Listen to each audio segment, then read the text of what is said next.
அனைவருக்கும் வணக்கம். நான் பிரபாகர் ஜோதிடர். ஓம் சிவாய நமக. சிவசக்தி திருச்சிற்றம்பலம். இன்று பிறந்த நாள் காணும் அனைவருக்கும் வாழ்த்துக்கள். இறைவனுடைய அருள் பரிபூர்ணமாக உங்களுக்கு கிடைக்கட்டும். உங்களின் மனம் எதை எண்ணி ஆசைப்படுகிறதோ அந்த ஆசை நிறைவேறட்டும் என்று எம்பெருமான் சிவபெருமானிடம் அடியேன் வேண்டிக் கொள்கிறேன். இப்போ நான் என்ன சொல்ல போகிறேன்னா, இந்த குரு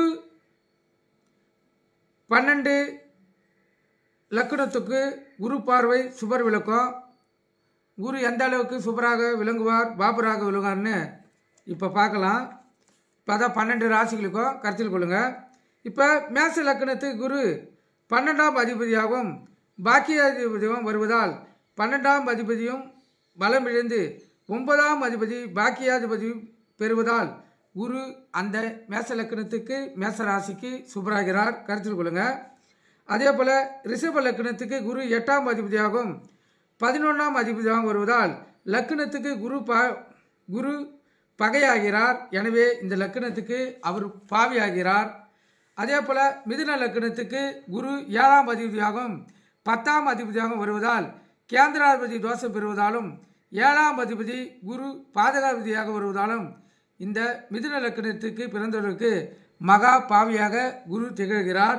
கடக லக்கணத்துக்கு குரு 6ஆம் அதிபதியாகவும் 9ஆம் அதிபதியாக வருவதால் கடக லக்கணத்துக்கு மிகவும் சிறப்பான சூப்பராகிறார். சிம்ம லக்கணத்துக்கு குரு 5ஆம் அதிபதியாகவும் 8ஆம் அதிபதியாகவும் வருவதால் சமரராகிறார். சமனான அந்த ஜாதகருக்கு பலனை வழங்குவார்.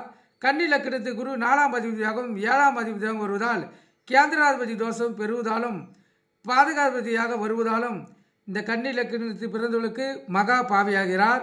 துலா லக்கணத்துக்கு குரு 3ஆம் அதிபதியாகவும் 6ஆம் அதிபதியாக வருவதால் மாரகாபதியாக ஆகிறார். விருச்சிக லக்கணத்துக்கு குரு 2ஆம் அதிபதியாகவும் 5ஆம் அதிபதியாக வருவதால் விருச்சிக லக்கணத்துக்கு சிறப்பான சூப்பராகிறார். தனுசு லக்கணத்துக்கு குரு லக்னாதிபதியாகவும் 4ஆம் அதிபதியாகவும் வருவதால் கேந்திராதிபதியாக வந்தாலும் தனுசில் குரு ஆட்சி பெறுவதாலும் லக்னாதிபதி அந்தஸ்து பெறுவதாலும் தனுசு லக்கணத்துக்கு சிறப்பான சுகராக மாறுகிறார். மகர லக்கணத்துக்கு 3ஆம் அதிபதியாகவும் 12ஆம் அதிபதியாக வருவதால் அசுபராக மாறுகிறார். கும்ப லக்கணத்துக்கு 2ஆம் அதிபதியாகவும் 11ஆம் அதிபதியாக வருவதால் யோகக்காரர்களாக கும்ப லக்கணக்காரர்களுக்கு குரு திசையில் நல்ல சிறப்பான பலன்களை செய்வார்.